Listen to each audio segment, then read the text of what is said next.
بسم الله الرحمن الرحيم الحمد لله رب العالمين والصلاة والسلام على أشرف الأنبياء والمرسلين سيدنا ونبينا وحبيب قلوبنا العبد المؤيد والرسول المسدد المصطفى الأمجد حبيب إله العالمين أبي القاسم محمد اللهم صل على محمد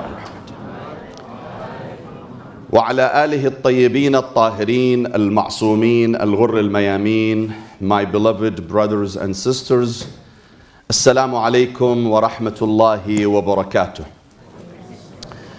I am so honored and delighted to be back in town and to be joined by my dear brothers and sisters here at the Islamic Institute of America after almost 1 month trip that I had in the Middle East, mainly in Iraq and in Iran, where I joined a group of brothers and sisters from our community visiting the shrine of our beloved Imams alayhim as-salam, Amir al-Mu'mineen alayhi as-salam in Najaf al-Ashraf, al-Imam al-Hussein alayhi as-salam in Karbala, Abu al-Fadl al-Abbas, and al-Imam al-Kadhim, al-Imam al-Jawad in Baghdad, al-Imam al-Hadi and al-Imam al-Askari in Samarra, al-Imam al-Ridha alayhi as-salam in Mashhad, Iran, and his sister Fatima alayhi as-salam in the holy city of Qom in Iran.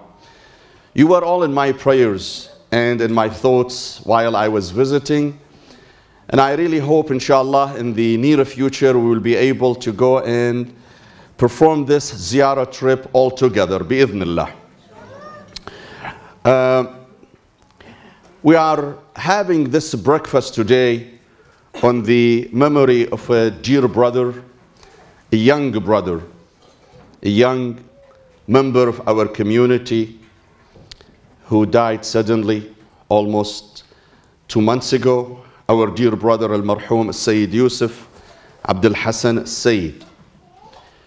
I would like to offer my sincerest condolences to his beautiful family, to his respected mother, Al-Hajja Ali, to his devoted wife, Sister Rahma, to his beautiful children, his son Muhammad, his daughters Diana and Rima, his respected sisters, Hajja Aliya, Abir and Hajja Rima, to his brothers Ali and Mundhir, to his brothers-in-law, and to his entire family, relatives, friends, and all those who knew him very well.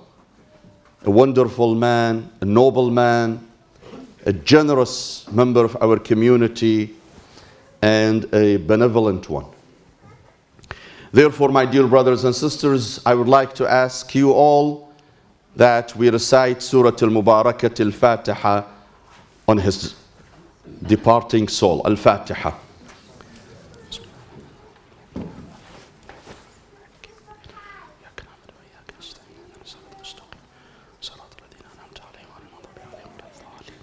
Also, while I was gone, a dear sister, a dear member of our community, Al-Marhuma Al-Hajja Nabiha Makki, passed away.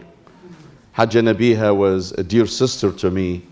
Most of you know her personally and you remember her. Almost 2 months ago, she was sitting on the table here during the Sunday lecture. And she was suffering for last year from cancer. And today she is in a much better place. As I told her daughter Wafa, I told her that your mother is in much better place. And trust me when I tell you that. Those who depart, we feel sorry for them often, but in fact, I believe it is the other way around. They feel sorry for us. After receiving God's bounties and receive God's hospitality, they would feel sorry for us. So I'm sure Hajja Nabiha Makki, as well as our dear brother Sayyid Yusuf Sayyid, are in much better place today, and inshallah one day I will talk about this. Allah subhanahu wa ta'ala gives us the good tidings that those whom He receives, He says in the Quran, لَهُمْ دَارُ السَّلَامِ عِنْدَ رَبِّهِمْ. They shall have the house of peace next to their Lord. So they are in the house of peace, meaning that is the real house of peace. This is not the house of peace. This is the house of trouble and tribulations and trials and discomfort and pain. But the true house of peace and serenity is the one that those beloved ones have departed us to. And therefore, I also ask you to recite Surah Al-Mubarakat Al-Fatiha on Hajj Nabiha Makki's departing soul as well. Al-Fatiha.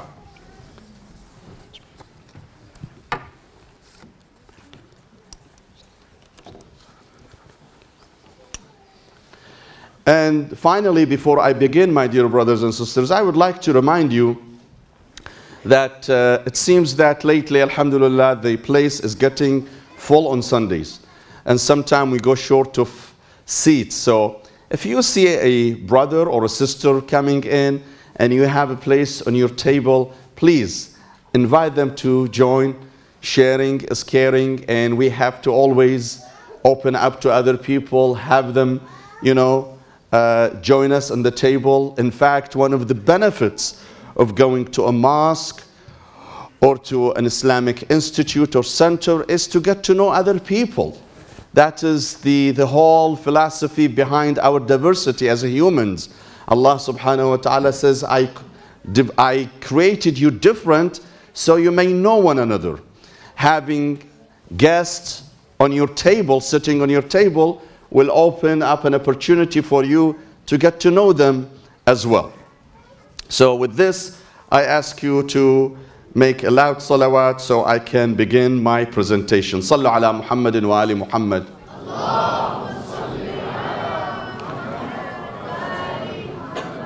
Bismillahir Rahmanir Rahim. رب اشرح لي صدري ويسر لي أمري واحلل عقدة من لساني يفقه قولي واجعل لي وزيرا من أهلي هارون أخي اشدد به أزري وأشركه في أمري كي نسبحك كثيرا ونذكرك كثيرا إنك كنت بنا بصيرا صلوا على محمد وآل محمد.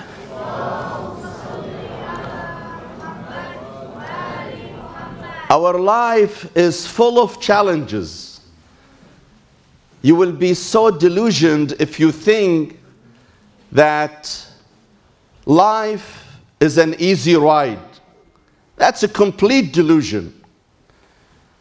No matter where you live and how you live, and whether you are an important person or not, whether you are a rich person or not, whether you live in America or in Bangladesh or anywhere on earth, life is full of challenges. It's not even possible to have your life void of hassles and problems and headaches. That's not even possible. This is the nature of this life. If I seek a life void of all kinds of hassles, it does not exist on a planet Earth. It may exist somewhere else, but definitely not on a planet Earth. And no matter who you are. So Allah subhanahu wa ta'ala in the Quran tells us the story of a great messenger, Musa or Moses. When he was commissioned by God to deliver a big mission, and that was to deliver the message of God to the tyrant of his time, and that is Pharaoh. It was not an easy task.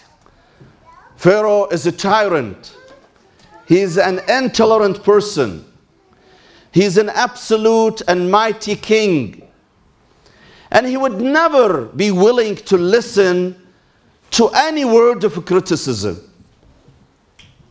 no matter who or how. Allah dispatched Moses to deliver the message of the truth to Pharaoh.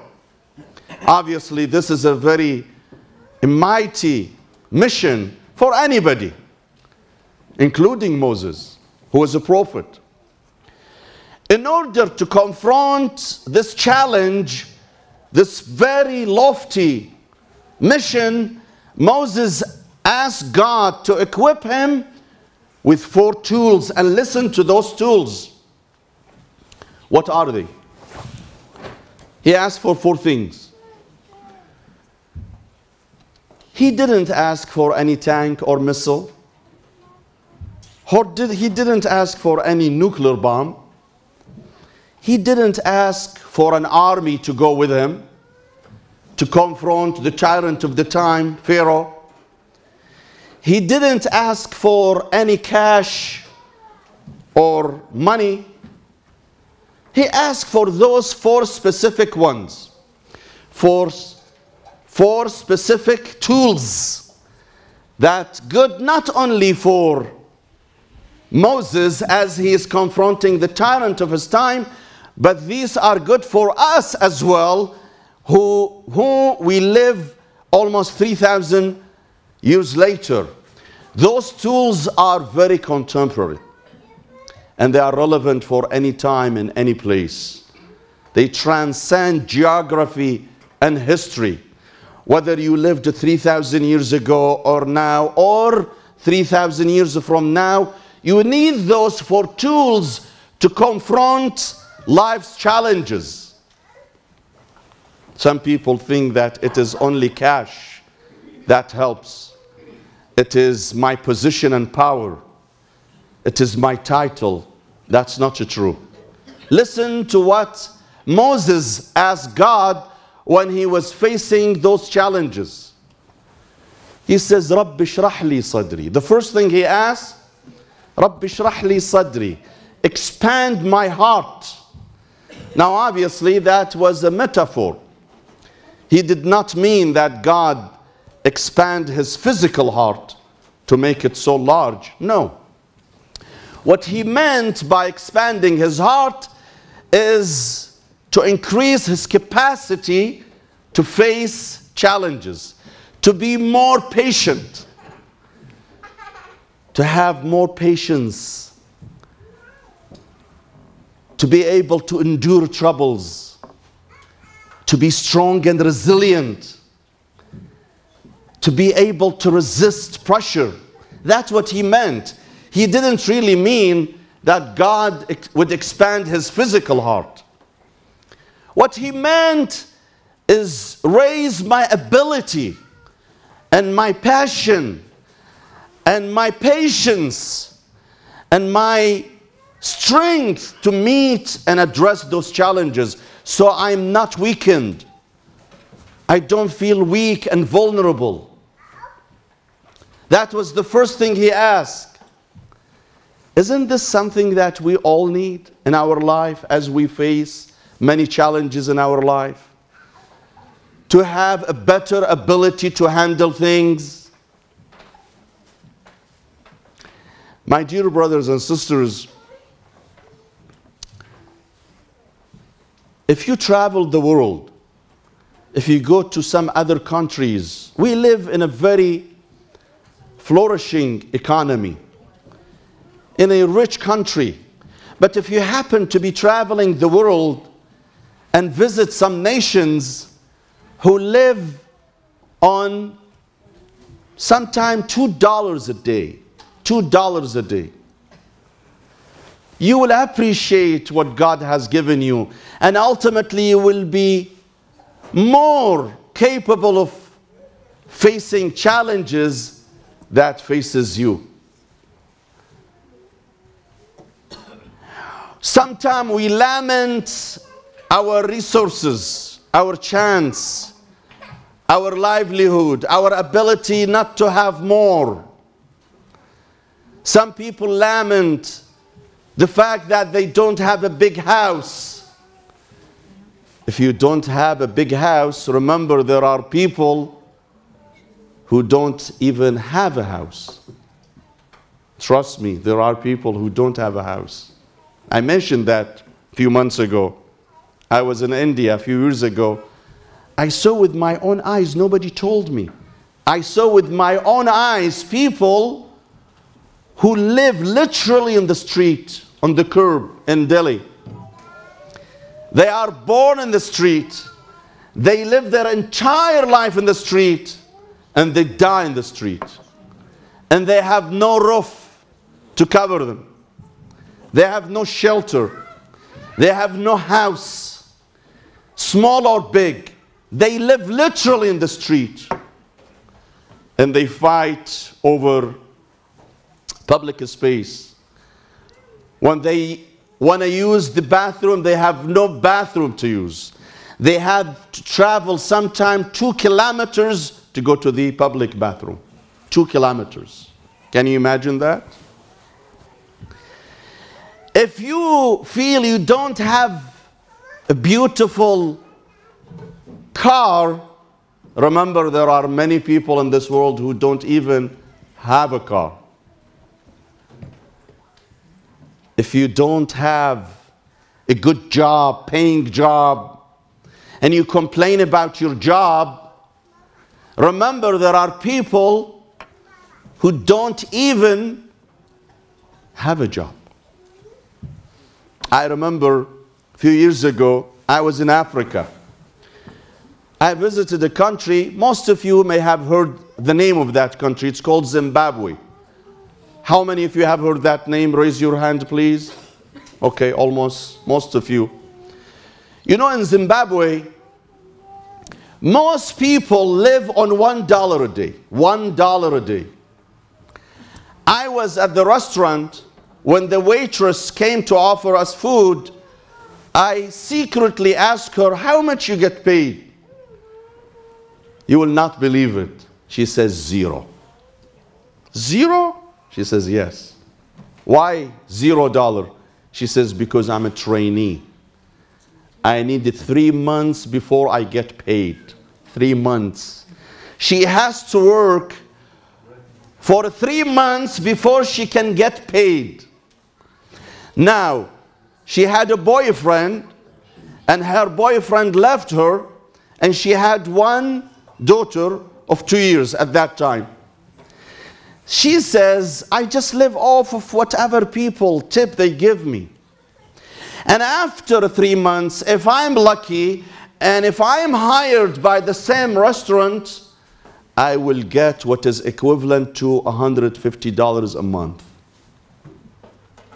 along with my daughter. $150 a month. Now I complain, I don't have a good job. I complain, my salary is not enough for me. Go to Zimbabwe, then you will realize how lucky you are. How blessed you are by God. So my dear brothers and sisters, when we ask Allah subhanahu wa ta'ala to expand our heart, what it really means is that to increase our ability to be patient and to be understanding. A man who lost his son, his name is Urwa ibn Zubair. Urwa was traveling from Medina, which is in Saudi Arabia today, all the way to Damascus in Syria. That was 14 centuries ago. In the way to Syria, he catch the disease, that doctors had to amputate his feet. And remember, at that time there was no anesthesia. They had to cut his leg while he is looking on. He was looking at doctors while amputating his feet, his leg. The next day he lost his leg. His son died in an accident. He never said a word. He was just praising Allah subhanahu wa ta'ala, reciting some verses from the Quran. When a neighbor of him came and told him, look, I want to take you somewhere. Where? I lost my leg, I can't move. He says, please come with me. I will hold you, I will help you walk. Where do you want to take me? He says, don't ask me right now. Come with me. I want to take you to someone's house. Who is that guy? He says, soon you will know who that guy is. The guy we're visiting. So he took him to a house of a nomad, Arabi. They roamed the desert. And he saw a man with blind. He lost his vision, sitting in a corner in his house by himself. And then the neighbor asked this guy, the nomad, to tell his story to Urwa, the guy who lost his son and his leg yesterday. He says, tell him your story. He says, yes, I was traveling in the desert with my family. You know, nomads, they travel, they roam the desert. So we settled in a valley, not knowing that there will be a heavy storm coming. In the middle of the night, in the middle of the dark, there was a heavy storm coming, rainstorm that caused flood. The flood came and took everything I had, my wife, my kids, and over 4,000 sheep and cow, all my cattle. I lost everything in a matter of few minutes. Only one son left, one small son, 1 year old. He says, I was left with that child. I did not know what to do. I was so bewildered that I didn't know what to do. I was clueless. I lost my mind. In a matter of few minutes, I lost my wife, my kids, and my entire wealth. As I was thinking about what to do and how to face the ambiguous future I'm having, I had a camel. My camel ran away. I went after my camel. The minute I ran after my camel, I heard my child screaming. I looked back, I saw the wolf is preying on my son. I went back to the camel to catch him. He hit me in my eyes. I lost my vision. So I lost my son, my kids, my wife, my vision, and my wealth. The neighbor told Urwa, the reason I brought you so you would know that there is someone whose situation is much worse than yours. Don't assume that you are miserable. Not for a second, because you're not. When you think about how other people live, you should be very grateful to God for what He has given you. So the first thing Moses asked, Rabbi shrah li sadri. Give me more patience. Give me more patience. More patience. So I can endure life's challenges. Who told you that life is void of challenges? Who told you life is headache-free? Whoever told you that, it's a big lie. It's a big lie.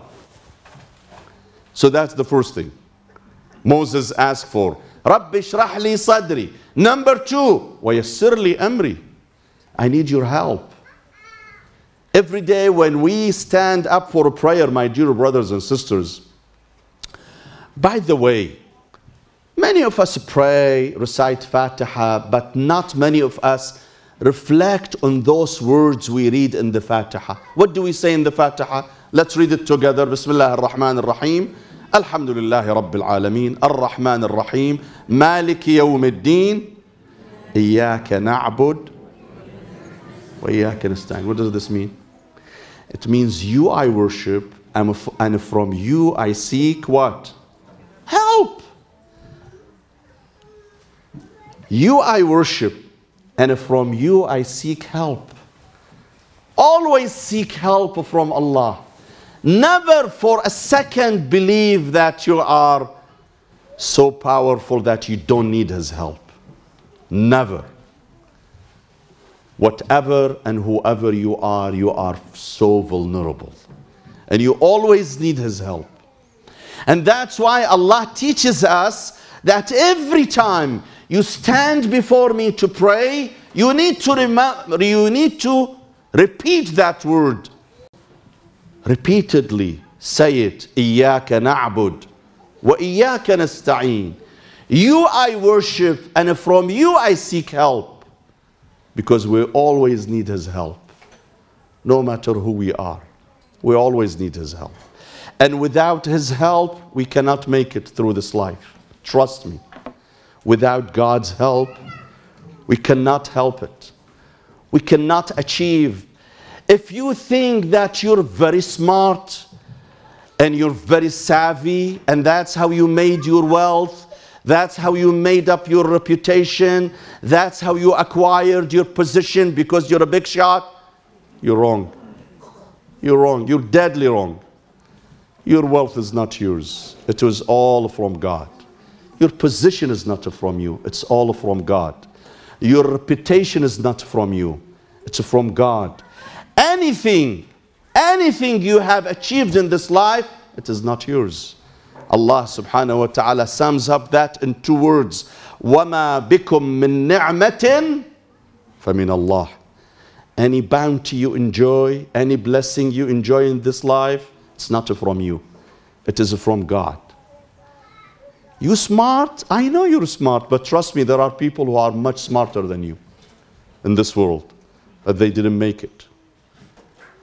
You're powerful, there are people who are more powerful than you. You think you're a genius? There are people who are more genius than you, but they didn't make it. Whatever you got, it is from Allah subhanahu wa ta'ala. It's Him who gave you. Among you, there could be some doctors, I'm sure. If there is a little problem in your brain, you know Alzheimer. Some people have Alzheimer. One little disorder in your brain would erase what they called the short-term memory. That you wake up one day, you cannot recognize your friends. The next day, you cannot recognize your children. The third day, you cannot recognize your own spouse. And you become a mockery before people. You talk irrelevantly. You act weirdly. Why? What happened? This guy was the most genius man. Ronald Reagan was the man who ruled the United States for 8 years, from 1980 through 1988, and basically he was the most powerful man. He had access to the nuclear bomb, but he had Alzheimer. He was not able to recognize his own wife, Nancy, during his last days. This guy was the most powerful man. One of the most richest men on earth. What happened to him? Small disorder in his brain causes him to lose his memory. Don't think it's you. Everything is in God's hand. He runs the show. You may think you are running the show. It is Him. He is running the show. You may sit in the driver's seat, but indeed, He is driving your car, your vehicle. It's not you. If you think it is you, you're wrong. Then, Allah subhanahu wa ta'ala asks, Moses asks for the third request. So the first one, Rabbi shrah li sadri, expand my heart. Number two, wayassir li amri, make my job easy. Number three, wahlul uqdatan min lisani, remove this knot from my tongue. Listen to this. What does he mean by this? Wahlul uqdatan min lisani, untie this knot from my tongue. There are two opinions on this verse. One says when Moses was a child, and you know he was raised in the house of Pharaoh.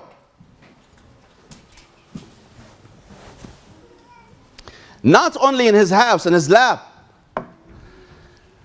Moses was 10 months old when he was playing with Pharaoh. All of a sudden, with his hand fist, he took a chunk of Pharaoh's beard and he made him beardless. Remember, at that time, Pharaoh had a long beard, and that was part of his, fixture, his, outfit. And he should have had a long beard in order to basically tell his people, I am your king, I am your Lord. So basically what Moses did by this accident, not knowingly, he dealt a big blow to Pharaoh's ego. He took a chunk of his beard, and now he has half beard on one side and no beard on the other side. He looks so ugly. Now, Pharaoh is a tyrant. He is intolerant, as I said earlier. He decided to kill this baby. Who interferes? His wife, Asiya. She says, no, this is a baby. He doesn't understand. He says, no, he did this intentionally. She says, no, he didn't do it intentionally. He says, yes, he did that intentionally. Yes, no, yes, no. Finally, they decided, in order to test Moses, to see if he really makes sense of things, they offered him on a tray, they offered him a piece of charcoal and an apple. They both look the same as far as color. They both are bright. They are both beautiful. So if Moses would grab the apple according to Pharaoh, then that means he did that intentionally, because he can differentiate between an apple and a charcoal. If his hand goes to the charcoal, that means, okay, he did that unintentionally. The hadith says when Moses extended his hand to the apple, Jibreel came down. Allah sent Jibreel immediately by pushing his hand toward the charcoal. He grabbed the charcoal. He took the charcoal thinking this is a toy, and he brought it too close to his tongue. His tongue burned. By this, Pharaoh was convinced that Moses was innocent. He did not mean to hurt Pharaoh. Ever since, according to this version of the story, ever since Musa had a problem stuttering when he speaks due to this, incident. So when he says, وَحْلُلْ عُقْدَةً مِّن لِسَانِي, meaning that help me overcome this problem of stuttering, because he used to stutter. Okay? This is one version. The other version says no. Moses is not talking about a knot in his physical one in his tongue. What he meant, give me the ability to express myself. You are sending me to the most tyrant person, so give me the ability to communicate well with him. Give me the ability to express myself. Give me the ability to be an eloquent speaker so I can convince him. My dear brothers and sisters, each one of us needs to ask God for that request. وَحْلُلْ عُقْدَةً مِّن لِسَانِي. Teach me how to speak. Some people lack this ability. I don't mean by lacking the ability to speak at the podium. No, no. I mean in our daily conversation with each other, we need to know how to speak with each other. We need to respect each other. Some people lack that, you know, art of talking, communicating with others. Allah subhanahu wa ta'ala in the Quran says two words very beautifully. وَقُولُوا لِلنَّاسِ حُسْنًا. When you talk to people, talk to them nicely. And you always hear this term, it is not what you say, it is how you say things. You may have heard that story of the king who saw in his dream all his teeth falling off. When he called on one interpreter to interpret that dream for him, he told him, Your Majesty, this is a very terrible dream. What is it? He says, your dream, I interpret your dream to mean that you will lose all your relatives. So teeth are your relatives. So basically, according to this interpreter, if you saw in your dream all your teeth fallen off, that means you will lose your relatives. They will die soon. The king was so upset and offended. And he asked for another person to interpret, accusing this interpreter of being ignorant. When the second interpreter came, he said, Your Majesty, in fact, this is a very good dream. What is it? Tell me. He says, you will outlive all your relatives. What's the difference between saying your relatives will die soon or you will outlive your relatives, all your relatives? He says, you're the smart one. You're the good one. That one was ignorant. And he rewarded him. It is not what you say, it is how you say. When you talk to people, be respectful so people accept your words. When you try to convince someone, be humble. In Islam, it says giving the advice to others, it's as a duty. It's your duty to give me an advice if you see me transgressing. But at the same time, be nice when you advise me. Don't be humiliating. Give me advice, no problem. And we should be open to receiving advice from others. But when I give an advice to someone, I have to be respectful and mindful of not offending other people. نُصْحُكَ بَيْنَ الْمَلَإِ تَقْرِيعٌ. If you want to give an advice to someone, take him on the side and give him your advice. Don't say it out loud before people as you are rebuking and scolding him, because that's humiliating. When you talk about people, others, choose your word wisely. What is the difference between nigger or negro or black? There is no difference. But one is offensive, humiliating, and the other one is not. What is the difference between black and abid, as we say in our community? One is offensive and lacks sensitivity when we say abid, and one is respectful. And that's why we have to be very careful, my dear brothers and sisters. Sometimes we call black people abid, abid. Who you think you are? Abid?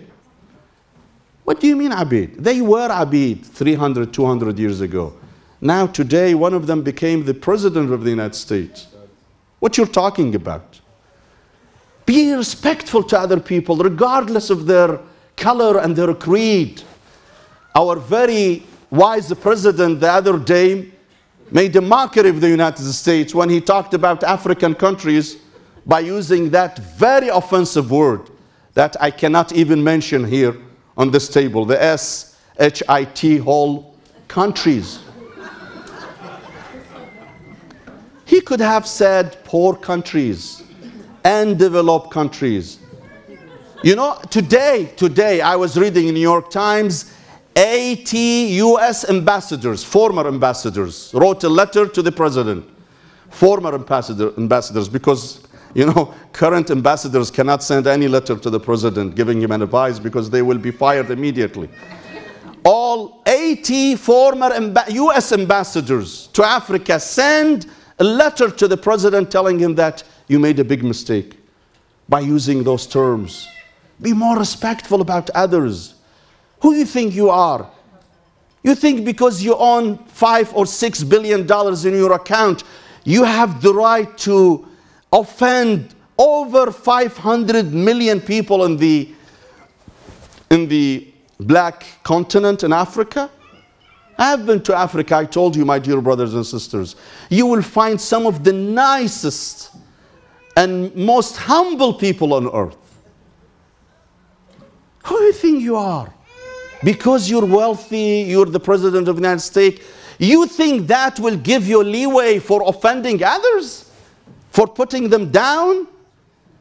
Talk nicely to other people. Talk nicely to your neighbors. Talk nicely to your friends. Talk nicely to your parents.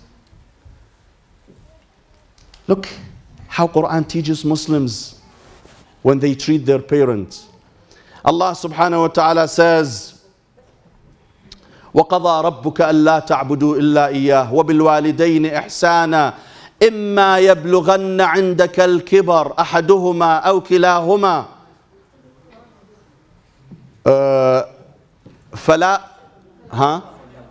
فلا تقل لهما أف وقل لهما قولا فلا تنهرهما ولا تنهرهما وقل لهما قولا كريما واخفض لهما جناح الذل من الرحمة وقل رب ارحمهما كما ربياني صغيرا. Don't say off. You know what off is? In Arabic, if you want to express your slightest resentment at someone or frustration, you say off. You didn't say a word. It's a gesture. God says, don't say that to your parents. You're not allowed to say off to your parents. Not even off. Well, I haven't said anything, any word. Yes, you didn't say any word, but that was a gesture. Gesture of frustration. You are not allowed to express it before your parents. Not alone saying an offensive word. Be respectful to your parents. When you talk to them, look down. Lower your gaze when you talk to your mother. Talk to her as she is a queen, because in fact she is your queen. When you talk to your dad, talk to him as he is a dictator or a king, an absolute king. Listen to what Imam Zayn al-Abidin says. قال ربي اجعلني أبرهما بر الأم الرؤوف وأهابهما هيبة السلطان العسوف. Make me love them like a mother. Make me love my parents like a mother loving her kids, and make me fear them like a citizen fearing a tyrant king. Love them and fear them. Love them and respect them. And by the way, my dear brothers and sisters, some people believe that my duty is to respect and love my parents once they are alive, but once they are dead, I am off the hook. That's not true. That's not true. In order to be respectful and loving toward your parents, you have to continue that after their death. When a man asked the Prophet, how can I be respectful toward my parents after their death? He says, first, to remember them through your prayers, your charity. If they missed any prayers, you do them. You make them up for them. If they missed any fasting, you make it up for them. You take care of all their responsibilities, religious responsibilities, financial responsibilities. If they have friends, you continue to show love and respect toward their friends and peers, and also to continue being on their path by listening to what they told you. When they told you, my son, my daughter, be in this way, do this, continue doing what you're doing, you do it out of respect for your parents.